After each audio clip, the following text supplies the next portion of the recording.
Okay, she's going to have to come with us now. Okay, Kai, you got to go with them, baby girl. Stand up. This is the arrest of 6-year-old Kaiya Roll. What are those for? Caught on body camera, Kaiya was arrested and zip-tied by a school resource officer at her elementary school in Orlando, Florida in 2019. Don't put handcuffs on! Help me!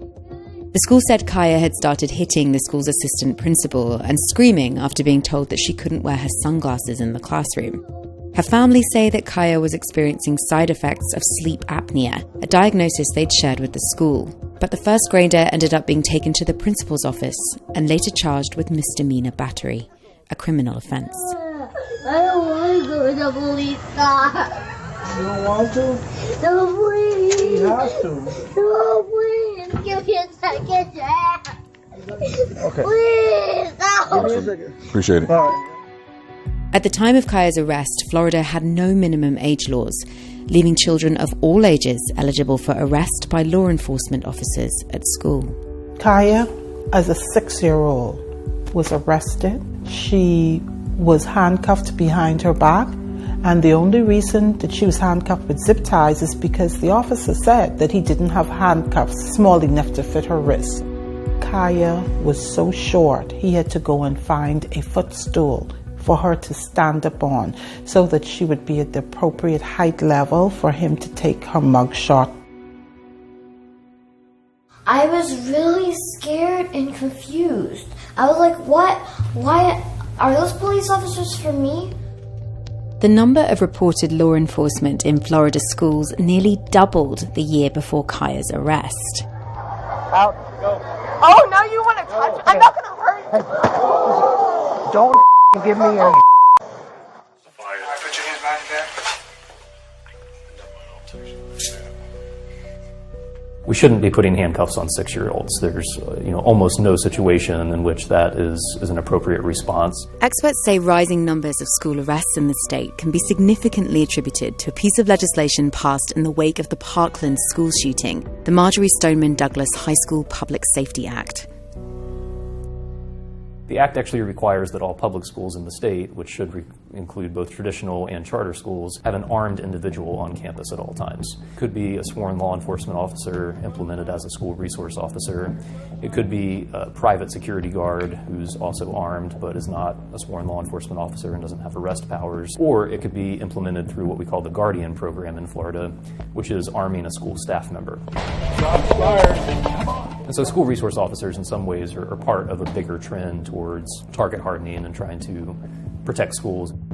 Florida school arrests fell statewide during the first year of the pandemic, but now Floridians are heading back to in-person classrooms. According to the ACLU, in 2018, Florida classrooms had more police officers than nurses, and more than double the number of police officers than social workers or school psychologists. Kaiya Roll's family want the public to understand that the trauma of arrests leave lasting mental scars on kids, ones Kaiya is still living with 2 years later. Before the incident, Kaiya was an awesome young lady. Yeah, do you see anyone? I went over there! She wanted to hug everybody. She wanted to sing for everybody. She wanted to dance for everybody.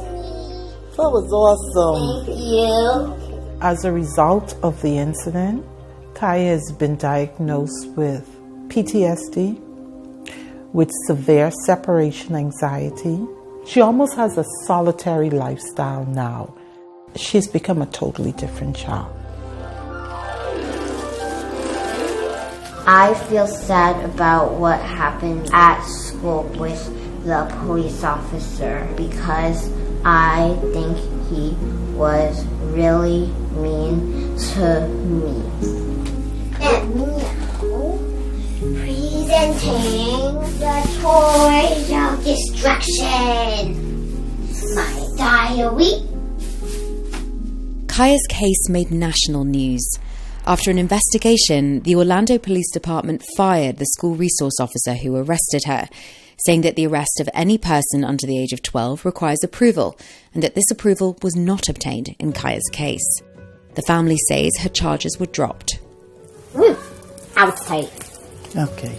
That's okay? Where else? No. The royal family then worked with their state senator to raise the minimum age that a child can be arrested in Florida. The Kaiya Roll Act took effect on July 1st, 2021. It states that any Florida child under the age of 7 will not be arrested, charged, or adjudicated, except in the cases of forcible felony. It took a lot out of me to fight. And I fought really hard because I did not want to see this happen to another family. That does not stop our fight. She turned 8, and this was in May, and she said to me, she says, Grandma, that means that my own law no longer protects me. The royal family want the minimum age of arrest in Florida to be raised again, and they also want the state to look into the role of SROs as a whole. What we need to do is have serious conversations about whether they should be present in schools at all. Then we need to couple that with rigorous looks at the way in which we train them, the ways in which we try to minimize their bias when it comes to dealing with students of color, to ensure that if they are going to be present, that we minimize unintended negative consequences. Well, for Kaiya, the future is a long road. You can learn to live with it. You can learn to regain semblance of normalcy. But there's no such thing as curing PTSD.